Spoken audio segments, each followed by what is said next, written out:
अस्सलाम वालेकुम viewers, welcome to नोआ सक्सेस सीरीज़ 2021। मैं हूं आपकी होस्ट पलविशा सईद और आज हमारे साथ नोआ की एक बहुत ही स्पेशल स्टार ज़ुबारिया ज़हूर मौजूद हैं, जिन्होंने CSS 2021 के एग्ज़ाम को पास करके ऑफिस मैनेजमेंट ग्रुप में एलोकेशन हासिल की है।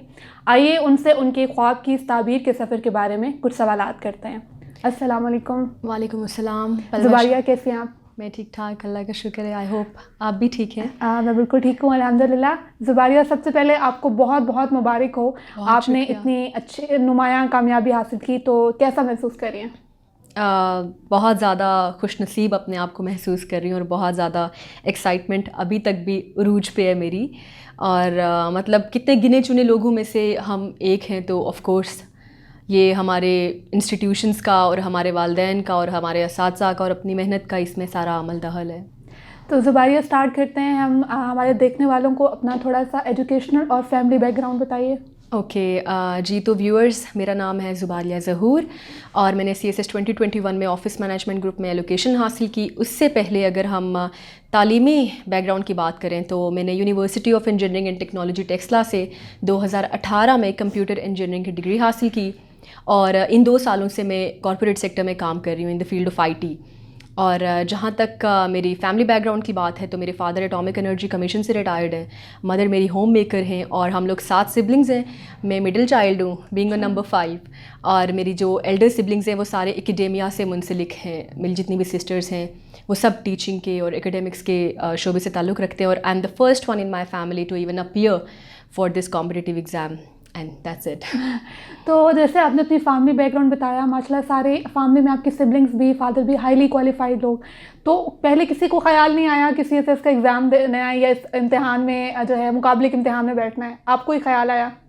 असल में ये जो एक फ़ील्ड है ना, ये एक टोटली डिस्टिंक्ट फ़ील्ड है। ये एक बिल्कुल इसकी डायरेक्शन ही ऑपोजिट है और ये आउट ऑफ नोवेयर आपके माइंड में नहीं आती। मेरी शुरू से ही शख्सियत ऐसी थी कि मुझे गैर निसाबी सरगर्मियों में या फिर लीडरशिप रोल्स में रहना पसंद रहा है। बोलने का मुझे इंतहा की हद तक शौक़ है और स्टेज पे बोलना तो मतलब तो मेरा ख्वाब है। और ये जो ख्वाब था ये मैंने ही देखा और अल्लाह का शुक्र है कि अल्लाह ने मुझे तौफ़ीक दी कि अपनी मैं इस तरह से नुमायाँ कारकर्दगी दिखा के मैंने अपनी मतलब पूरी फैमिली में से पहली ऐसी बंदी हूँ जिसने ब्यूरोक्रेसी में कदम रखा है।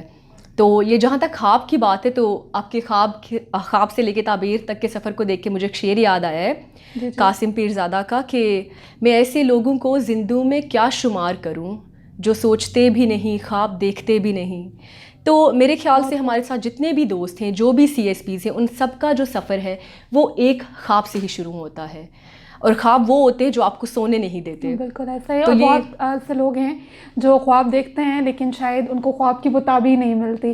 तो बहुत कम चुने हुए लोग होते हैं जो ख्वाब देखते भी हैं और फिर उस ख्वाब की ताबीर भी पाते हैं। जी हाँ। आप मुझे ये बताइए कि ख्वाब देखने और ख्वाब की ताबीर तक पहुँचने के लिए एक बीच में एक लंबा सफ़र होता है जो आपने स्ट्रगल करनी होती है उस ख्वाब की ताबीर को अचीव करने के लिए। वो सफ़र आपने जो है वो कैसे तय किया और आपको मोटिवेशन कहाँ से मिली कि आपने ये करना है?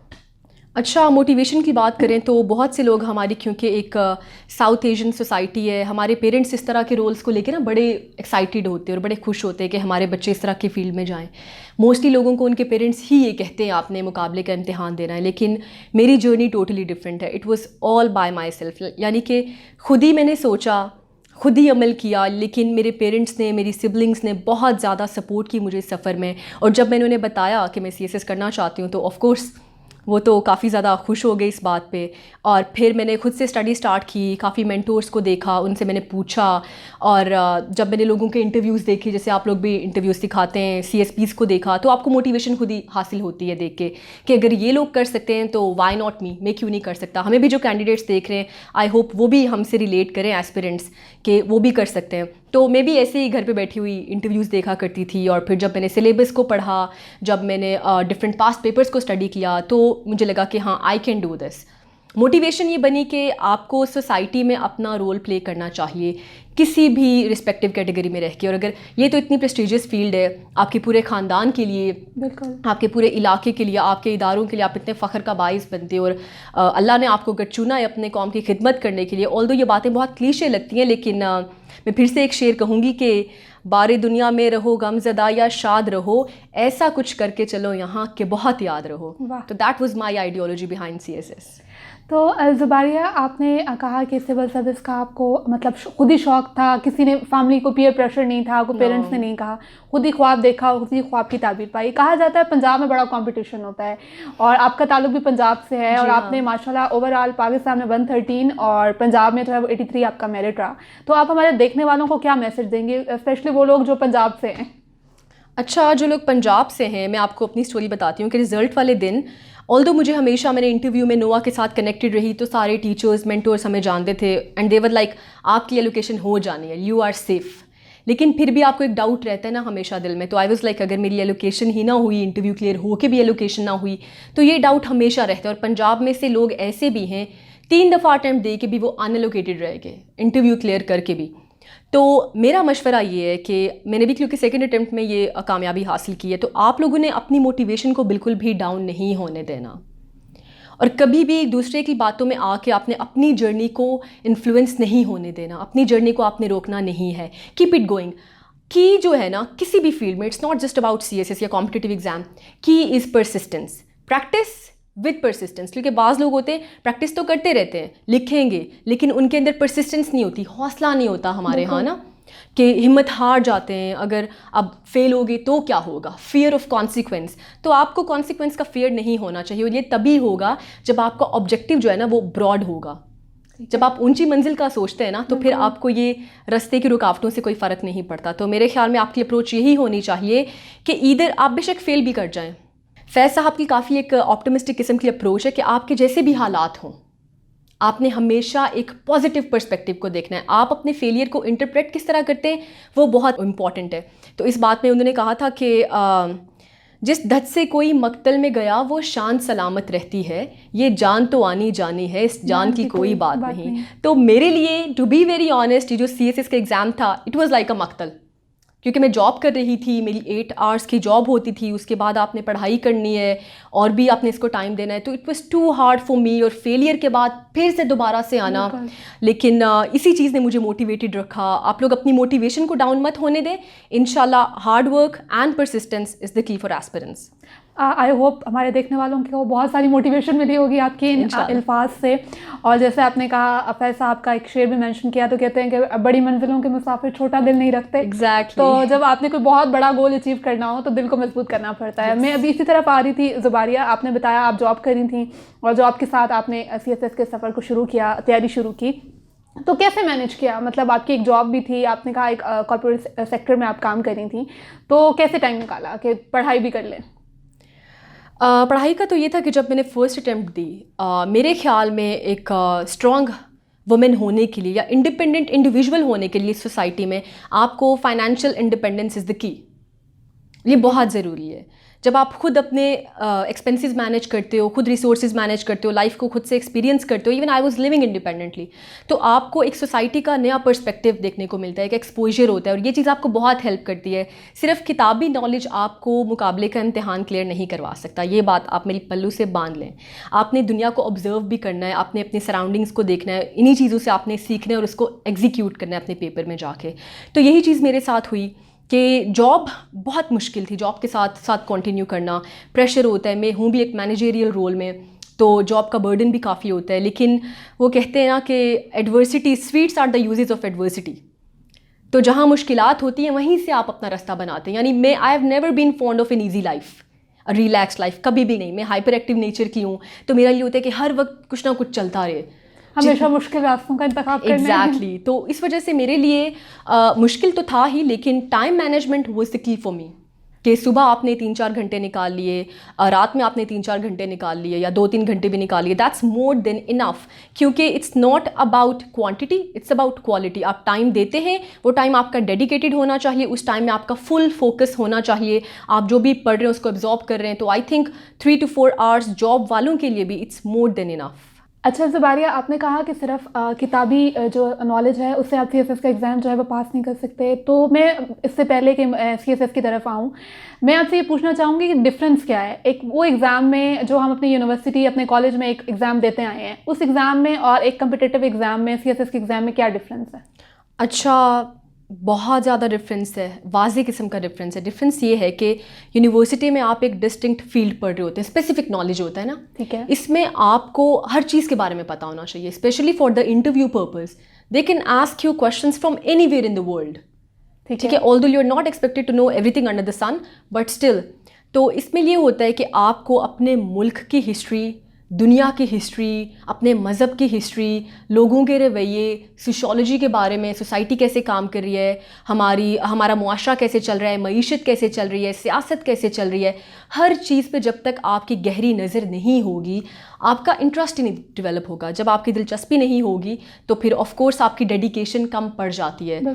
तो बाकी इस तरह होता है कि जब आप बर्डन लेके पढ़ते हैं ना, जो हम कोर्स के सब्जेक्ट्स पढ़ते हैं, ख़ास तौर पे मेरा जहाँ तक ताल्लुक़ है, तो वो हम एज ए बर्डन पढ़ते हैं कि बस पास करना है, इतना जीपीए लेना है। लेकिन जहाँ तक मुकाबले के इम्तिहान की बात है, तो जब तक आप दिलचस्पी लेके अपना एक तजस्सुस आपके अंदर होना बहुत ज़रूरी है। सब एस्पिरेंट्स को मैं यही मशवरा देती हूँ और अभी भी देना चाहती हूँ इस प्लेटफॉर्म से कि अपने अंदर क्यूरोसिटी रखें, सब कुछ जानने की, लोगों के बारे में जानने की, दुनिया के बारे में जानने की, अपने सराउंडिंग्स के बारे में जानने की।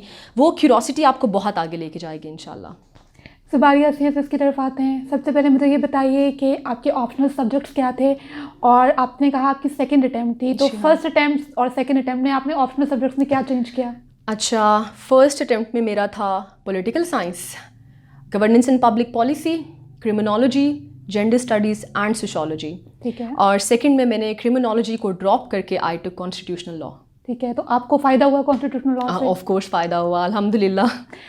ज़ुबारिया, आपने बताया कि आपने कोई एकेडमी ज्वाइन नहीं की थी, आपकी सेल्फ स्टडी थी रिटन एग्ज़ाम के लिए, तो सब्जेक्ट सिलेक्शन फिर आपने किस बेस पे की? अच्छा, सब्जेक्ट सिलेक्शन मैंने वही जो पहले बात की है कि सबसे पहले अपने इंटरेस्ट को देखा, नंबर 1।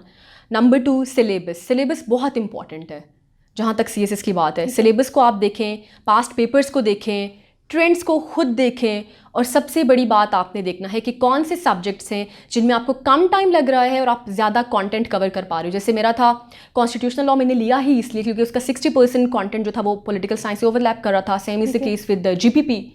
तो आपका टाइम बच जाता है। स्मार्ट स्टडी करनी है असल में आपने, तो दैट्स व्हाट आई डिड।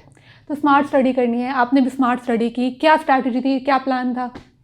अच्छा, प्लान ये था, नंबर 1, सारे सिलेबस को आपने पढ़ना है थॉरोली, इसमें आपका कोई शॉर्टकट नहीं है, ठीक है। स्मार्ट स्टडी है, शॉर्टकट नहीं है, इसको आपने मिस्टेक नहीं करना। दूसरी बात ये है कि आपने रेफरेंसेस पे बहुत ज़्यादा जोर देना है, आपने बुक्स पढ़नी है। मैं तो वैसे ही मुझे बुक रीडिंग की काफ़ी ज़्यादा आदत है। आपने बुक्स के सिर्फ समरीज पढ़ लें, साइनॉप्सिस पढ़ लें, उनके इंपॉर्टेंट पॉइंट्स पढ़ लें, उनके नोट्स बनाएं, ऑथर के नाम के साथ, बुक के नाम के साथ, अपने क्वेश्चन में कोट करें मार्कर के साथ, स्टैट्स याद करें, डिफरेंट इंडेक्सेस याद करें। आप मीडिया पे जो मशहूर लोगों को सुनते हैं उनकी सेइंग्स आप कोट करें, कोटेशंस आप लिखें। इस तरह की चीज़ें हाईलाइट करती हैं आपके एग्जाम को। That's what I did. आप लोग स्पाइडर वेब्स बनाएं, फ्लो चार्ट्स बनाएं, सब लोग ये आपको बताते रहते हैं, सारे ऑफिसर्स ये आपको बताते रहते हैं। लेकिन स्मार्ट स्टडी में आपने उन चीज़ों पे गौर करना है, असल में वो आपकी राइटिंग को निखारने के लिए होते हैं, सोने पे सुहागा।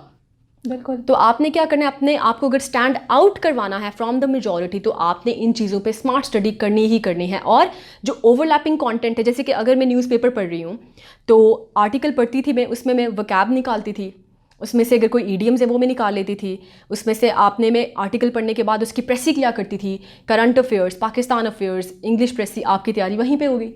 ठीक है। तो ज़ुबारिया, आपने कहा कि मतलब इन सारा आपने बताया फैक्ट बुक कैसे बनानी है, चीज़ें कैसे करनी है। तो हमारे पास ना बहुत सारा कंटेंट होता है। अब सिलेबस की बात हो रही है, इतने सारे टॉपिक्स हैं, उन पे जो है वो इंटरनेट पे भी बहुत सारा कंटेंट पड़ा हुआ है। उसके बाद बुक्स बहुत सारी हैं, एफपीएससी की रिकमेंडेड बुक्स हैं। तो जब इतना सारा आपको एक स्पेसिफिक टॉपिक पे, हम ऐसा ना हम डिस्ट्रैक्ट हो जाते हैं, समझ में नहीं आ रहा, इतना कुछ पढ़ना है, एक टॉपिक को कवर करना है, तो उसको स्मार्टली कैसे करना है? अच्छा, ये वही वाली बात है, मैं ये एस्पिरेंट्स को बोलती हूँ कि आपने अपने आप को एक डायरेक्शन पे रखना है। यानी लोग 3-3, 4-4 मेंटोर्स के पास जाते हैं, so that's not how it works. ये होता है कि ना इधर के रहे ना उधर के, ना खुदा ही मिला ना मिसाल सनम, ये वही बात हो गई। तो आपने क्या करना है, अगर एक बुक ले लिए, ट्रस्ट इट। अगर एक मेंटोर के पास चले गए, एक एकेडमी में चले गए, ट्रस्ट इट। जब तक आपका ट्रस्ट नहीं होगा ना, आप अपने बारे में शकूक व शुबहात का शिकार रहेंगे। एक किताब पढ़ ली, नहीं इसमें तो अच्छा नहीं लिखा, इसको साइड पे रखो, आप दूसरी पढ़ते हैं। आप जब भी कोई नॉलेज गेन कर रहे हैं, authentic source number 1, number 2, trust that source. उसको जब पढ़ लिया उसकी समरी बनाए और उसी पे चले। मैंने तो यही किया, जो मैंने किताबें पढ़ी उन्हीं पे ट्रस्ट किया, ठीक है इसके बाद मुझे ज़रूरत नहीं है, मैं इन्हीं को ही यूज़ कर सकती हूँ अपने राइटिंग को मुफीद बनाने के लिए। That's how you have to do it. आप 1-2 बुक्स खरीदें, आप डिफरेंट CSP से पूछें, आप अपनी अकेडमी से गाइडेंस लें, मेंटोर से पूछें। 1 to 2 रेफरेंस बुक्स आप मस्ट पढ़ें पर subject if you want to stand out, और फिर उनके आप नोट्स बनाएं and stay confident about that source. Zubaria, आपकी सेल्फ स्टडी थी, ठीक है, क्योंकि आप सेल्फ स्टडी करी थी तो आप, क्योंकि कहा जाता है इवैल्यूएशन बहुत इंपॉर्टेंट है, जब तक आप सेल्फ राइटिंग करके इवैल्यूएट नहीं करा रहे आपको पता नहीं लगता कि आप मतलब कहाँ खड़े हैं। तो आपने इवैल्यूएशन कराई? नहीं, आपने नो कोई evaluation at all, no mocks at all. मैंने मॉक अपनी पहली अटेम्प्ट को ही समझ लें मॉक कंसिडर किया मैंने, तो I didn't give any mock at all. लेकिन आपने नाउ पहली अटेम्प्ट में भी ऐसे पास किया, Yes. तो कैसे कर लिया फिर ये? अच्छा, राइटिंग का मुझे काफ़ी हद तक शौक है, वैसे भी डेली डायरी मेंटेन करना। और आपको पता है when you are a good reader, when you are a keen reader, तो आपको पता होता है कि एक रीडर की डिमांड क्या होती है, कौन सी चीज़ है जो कि रीडर को अपील कर रही है, कौन सा ऐसा कोटेशन आप डालेंगे, कौन सा ऐसा फिगरेटिव लैंग्वेज कौन सी आप ऐसी यूज़ करेंगे, वोकैब कैसी यूज़ करेंगे, सेंटेंस का स्ट्रक्चर कैसा बनाएंगे, इंट्रोडक्शन कैसा हो, तो आपको वो एक मतलब इंगेज करता है अपनी राइटिंग में। तो when you are a good reader, you automatically become a good writer if you know the technicalities of the language। तो मैं इसीलिए सबको बोलती हूँ कि आपने रीडर मस्ट बनना है। बाकी राइटिंग का तो काफ़ी हद तक मुझे शौक है, मैंने खुद स्टडी किया एस्से की टाइप्स को, एसेस के स्ट्रक्चर्स को, फिर लिखे 1-2 essays, although I didn't get them evaluated, लेकिन लिखने का शौक भी आपको होना चाहिए। लिखने का शौक होना चाहिए, क्योंकि जो हमारा एजुकेशनल सिस्टम है, जैसे सबसे पहला मेरा आपसे सवाल यही था कि क्या डिफरेंस है उस एग्ज़ाम में और एक कम्पिटिटिव एग्ज़ाम में। तो क्योंकि आपने कोई एवेल्यूएशन भी नहीं कराई, मतलब अपने ऊपर इतना ट्रस्ट किया आपने, तो मेरे ख्याल में ये भी एक की है कि सेल्फ कॉन्फिडेंस भी होना चाहिए। अच्छा, मुझे ये बताइए कंपल्सरी सब्जेक्ट्स के बारे में। पहले तो ऑप्शनल जो सब्जेक्ट्स बताइए, इनफैक्ट पहले ऑप्शनल्स के बारे में बताइए कि आपका हाईएस्ट स्कोर किस में था? सोशियोलॉजी में आई गॉट 73 और पॉलिटिकल साइंस में आई गॉट 129। ग्रेट। और कंपल्सरी सब्जेक्ट्स, ऐसे में क्या स्कोर था? ऐसे में 40 लाइक एवरीवन। अच्छा, और इस्लामियात में भी, बाकी सब में भी आपने 40 स्कोर किया, चलें गुड। और सेकंड में मतलब आपका फर्स्ट अटेम्प्ट में आपने सिर्फ एक सब्जेक्ट इन किया, दूसरी अटेम्प्ट में कॉन्स्टिट्यूशनल लॉ लिया आपने, क्रिमिनोलॉजी को स्किप किया। अच्छा ज़ुबारिया, सोशियोलॉजी आपका सब्जेक्ट रहा है और सोशियोलॉजी के बारे में ये कहा जाता है कि वो लो ट्रेंड रहा है, उसका मतलब लो स्कोर आता है उसमें। तो आपने सोशियोलॉजी की तैयारी कहाँ से की? मैंने हर सब्जेक्ट की तरह सोशियोलॉजी की तैयारी भी खुद ही की, लेकिन इसमें मैंने 2 किताबें पढ़ी और उन्हीं दोनों पे मैंने अपनी स्ट्रेंथ बिल्ड की है। नंबर 1 है sociology by Horton and Hunt, number 2 है सोशियोलॉजी बाय टागा ब्रदर्स। इन दोनों के साथ साथ मैंने वेब के डिफरेंट रिसोर्सेज को, स्पेशली पाकिस्तान में जो सोसाइटी का पर्सपेक्टिव है, रिसर्च पेपर्स आप मस्ट पढ़ें उसको समझने के लिए, हर सब्जेक्ट के लिए, क्योंकि वो आपको एक्चुअली स्टैंड आउट करवाते हैं। रिसर्च पेपर में आपका एक मतलब डेडिकेटेड स्पेसिफिक नॉलेज होता है और बहुत इन डेप्थ नॉलेज होता है, वो आपने पढ़ना है। सोशियोलॉजी में मैंने यही किया। दूसरी बात है, जितने भी सोशियोलॉजिस्ट्स हैं, जितने भी फिलोसोफर्स हैं, आपने उनको कोट करना है कि इसकी थेरी है, और आपने उनके टाइम को, उनके एरा को अपने करंट टाइम के साथ रिलेट करना है। ये बहुत इंपॉर्टेंट है। दूसरा, एग्जामिनर को जितना फैसिलिटेट कर सकते हैं वो करें आप। And what about constitutional law? अच्छा, कॉन्स्टिट्यूशनल लॉ में I consulted political and constitutional history of Pakistan by Hamid Khan. बहुत अच्छी किताब है, वो सबको मस्ट पढ़नी चाहिए for Pakistan affairs as well. लेकिन डिफरेंट कंट्रीज़ की कॉन्स्टिट्यूशन पढ़ने के लिए मैंने वेब पे जाके वेब रिसोर्सेज से हेल्प ली। लेकिन असल में इसका की ये था कि पॉलिटिकल साइंस का पेपर 2 वो पूरा ओवरलैप करता है कॉन्स्टिट्यूशनल लॉ के साथ, तो it help me a lot and I scored 58 in this. Zubaria, मुझे अपने नोट्स टेकिंग स्ट्रेटजी के बारे में बताएं। बहुत सारे स्टूडेंट्स होते हैं जो कि पहले डिटेल नोट्स बनाते हैं, बाद में एग्जाम्स के लिए उन्होंने शॉर्ट नोट्स से बनाए हुए होते हैं, तो आपने अपने नोट्स कैसे बनाए थे? असल में मेरे पास बिल्कुल भी टाइम नहीं था, तो मैं ना डिटेल्ड नोट्स पे गई ना शॉर्ट नोट्स पे गई, मैंने बीच वाली लाइन इख्तियार की। तो उसमें ये था कि जो भी टॉपिक मैं पढ़ रही होती थी, रेफरेंस बुक्स हो गई या कंपल्सरी की किताबें हो गई, उसमें मैं साथ साथ 1 पेजर्स हर टॉपिक के, अगर छोटा टॉपिक है, फिलोसफर्स हैं, उनके 1 पेजर्स बनाती जाती थी। ठीक है। और इसमें जो की थी ना मेरी, वो ये थी कि मैं 5 से 6 किस्म के ना पेन्स यूज़ किया करती थी, डिफरेंट कलर्स के, ताकि जब आप पढ़ रहे हो, बुक्स के नाम एक पेंसिल से, जो डेट्स हैं वो एक पेंसिल से, कोटेशंस हैं वो एक पेंसिल से, हेडिंग्स हैं वो एक से, तो इसमें आपको पढ़ने में बहुत ज़्यादा आसानी होती है। अच्छा, ठीक है। और जो टॉपिक ओवरलैप कर रहे होते थे उनको मैं बिल्कुल भी नहीं पढ़ती थी, और नोट्स मैंने अपनी तरफ से बहुत ज़्यादा प्रीसाइज बनाए थे, पर स्टिल वो काफ़ी ज़्यादा डिटेल्ड बन जाते हैं। लेकिन आपने क्या करना है, दरमियानी रास्ता इख्तियार करना है ताकि आपको बाद में इंटरव्यू के लिए दोबारा से नोट्स नहीं बनाने पड़े। और मैं आपको, ये बहुत इंपॉर्टेंट बात है कि जब आप फर्स्ट अटैम्प्ट क्लियर नहीं कर पाते, डोंट मिसट्रस्ट योरसेल्फ। लोग अपने नोट्स छोड़ के दोबारा से स्टार्ट करते हैं।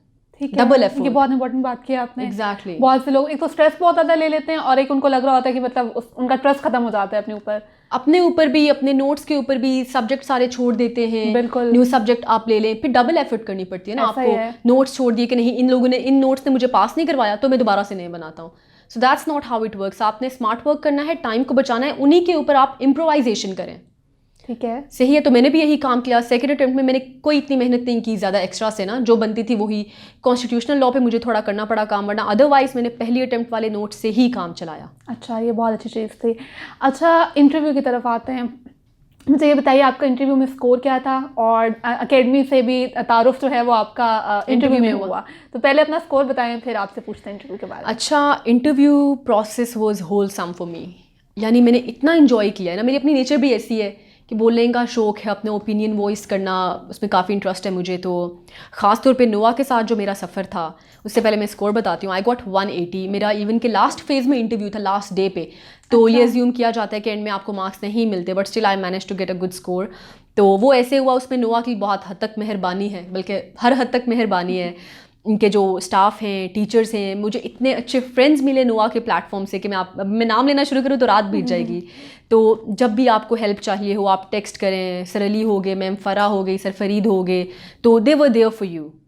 तो और एक फैमिली जैसा माहौल बन गया ना, कि जैसे एक गाना याद आ रहा है कि ज़िंदगी धूप तुम गना चाया। तो वो अगर धूप थी ना सारी इंटरव्यू की स्ट्रेस और हर चीज़, तो नोआ ने घना साया का रोल प्ले किया। तो it actually work for me. नोआ से मुझे ख़ास तौर पे साइकोलॉजिकल की जो प्रैक्टिस मैंने की यहाँ पे, I actually outshined everyone in psychological, मेरे अपने मुताबिक तो, और सबके मुताबिक भी। तो वो सारा कॉन्फिडेंस मुझे असल में नोआ से ही मिला है।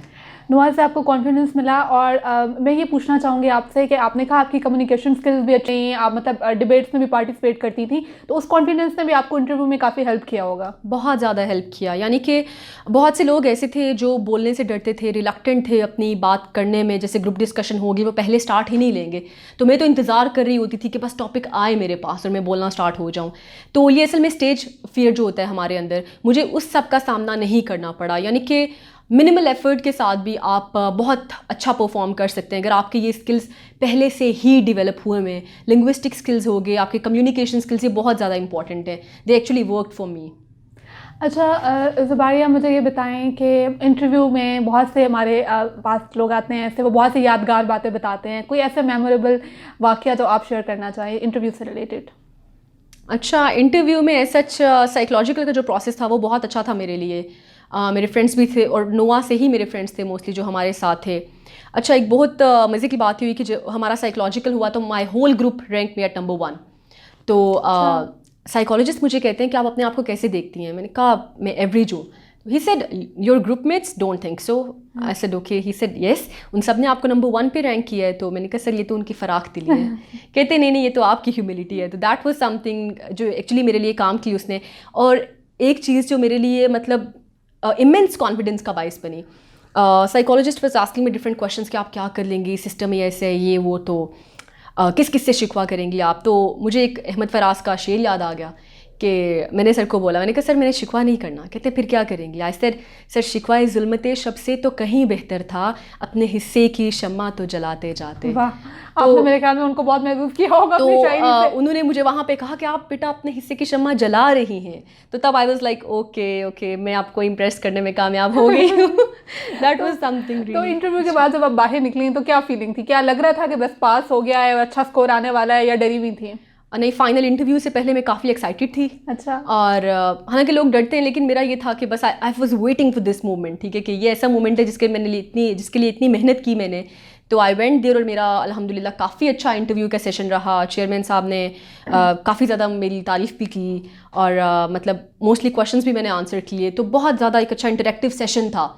मैं उनको इंगेज भी किया अपने आंसर्स में। तो जब मैं बाहर आई तो आई वाज कॉन्फिडेंट कि आपको पता था कि भाई मैंने एलोकेशन तो हो जानी है मेरी। Exactly, I am safe now.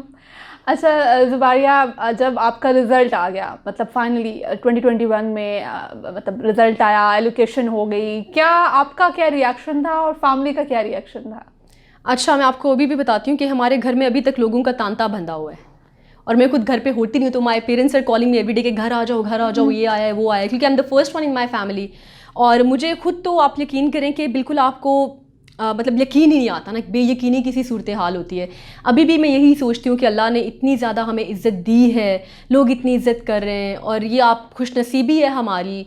इतनी भी ज़्यादा कोई हमने मेहनत नहीं की, माँ बाप की दुआएं हैं, असातिज़ा की दुआएं हैं हमारे साथ, कि एकदम से आपको, और मुकाबले का इम्तिहान है भी ऐसा कि आप एक आम आदमी से ना एकदम आपको एक पहचान मिल जाती है। तो this is something really fascinating for me. अभी भी मैं ये सोचती हूँ कि क्या मैंने ऐसा कर दिया कि इतनी ज़्यादा मुझे इज़्ज़त मिल रही है, इतना एक्लेम मिल रहा है। तो मतलब अल्लाह का लाख लाख शुक्र है कि हम सब बहुत खुश हैं। करम है। आप देखने वालों को, हमारे व्यूअर्स को कोई टिप्स देना चाहें कोई, क्योंकि रिटर्न में स्पेशली मैं कहूँगी कि आपकी अपनी एक अलग स्ट्रैटेजी थी, क्योंकि आपने किसी एकेडमी में नहीं पढ़ा, तो देखने वालों को आप क्या कोई टिप्स देंगी? अच्छा, देखने वालों को नोट्स टेकिंग का, बुक्स का, ये सब लोग ही बताते हैं। मैं देखने वालों को जो बात बताना चाहती हूँ वो ये है कि आपको वो चीज़ें लाजमी पता होनी चाहिए जो आपको एक पाकिस्तानी, एक मुसलमान होने के नाते आपके इल्म में हों लाजमी। यानी पाकिस्तान स्टडीज़ को don't take it as a burden, Pakistan history को don't take it as a burden, Islamic studies को don't take it as a burden. ये आपका फ़र्ज़ है कि आपको उन चीज़ों के बारे में इल्म हो। तो आप लोग जब भी पढ़ते हैं ना, अगर आप उसको एज अ बर्डन ट्रीट करेंगे, it won't work for you. ना आपकी दिलचस्पी होगी, ना आपको वो याद होगा। आपने क्रैमिंग नहीं करनी, आपने उसको एज ए स्टोरी पढ़ना है। कोई भी सब्जेक्ट है, टेक इट एज कि आपके नॉलेज में इजाफा हो रहा है। तो जब आप इस नीयत से पढ़ते हैं, सारी बात आपकी नीयत की है, इंटेंशन की है। Purity of intent actually works. तो जब आपकी नीयत ठीक है, and don't compare yourself with anyone else, कभी भी नहीं। It kills your individuality, it kills your personality. You are the best. Self confidence रखें अपने आप पे। आप फेल हो गए हैं, कोई मसला नहीं। अमीर कज़लबाश कहते हैं कि मेरे जुनू का नतीजा ज़रूर निकलेगा, इसी से आह समंदर से नूर निकलेगा। तो that was my ideology as well, कि इसी एडवर्सिटी को मैंने यूज़ करना है अपनी कामयाबी बनाने के लिए।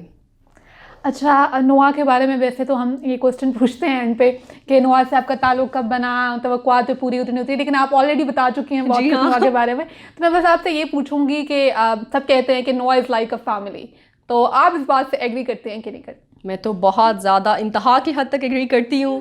और नुआ ने जिस तरह का हमें माहौल प्रोवाइड किया है, जिस तरह के लोग हैं नुआ में, मतलब बिना सोचे समझे अगर मैं इस्लामाबाद आऊँ ना और मेरे पास कहीं जाने की जगह ना हो, तो आई वुड कम टू नुआ। कि ठीक है, अपने घर जैसा माहौल है, लोग भी सारे ऐसे आपको ऑन करते हैं। Ownership is really important. तो मेरे ख्याल में मेरे यहाँ तक पहुँचने में नोआ का बहुत बड़ा किरदार है, जिसको हम अंडरमाइन नहीं कर सकते, और हमें क्रेडिट देना चाहिए नोआ को। और जितने भी हमारे स्टाफ मेंबर्स हैं, जितने भी हमारे टीचर्स हैं, I am really grateful to नोआ। Thank you very much Zubaria. Thank you so much. बहुत अच्छा लगा आपसे बात करके, आपकी जर्नी के बारे में, आपकी ख्वाब की ताबीर के सफ़र के बारे में सुन के। Thank you so much. और आपके लिए बहुत सारी नेक ख्वाहिशात हैं, अल्लाह आपको आगे भी बहुत कामयाब करे। Thank you very much. बहुत शुक्रिया।